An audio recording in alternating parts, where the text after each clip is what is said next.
kan soya in kan chief secretary hi kar le akhian achol to dorna ai o hian pu VUMLUNMANG tuna defense ministry secretary nilai khu civil aviation na nilai khu kan han di la kan MP po hian in thei top lo chwa zela ani khu India ramin India sarkarin secretary nei zinga thaber te zinga miania an ui maya so bang chuan prime minister po tukin zinga kasila home minister po in arem lo bang teacher so mi alova kan lo ngai to me antile maya home secretary ne na kan telephone na ama hian adu chia lo nin country antia ama kan zota adu thu home secretary ne na khen le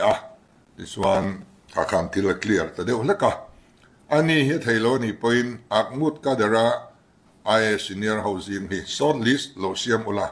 zomi short list atang chuan kan du zong kan rong thlang venge kan tia ni ro se antia chu Amit Shah hianin cabinet secretary nak tu ka kalo soi puyang atinge nge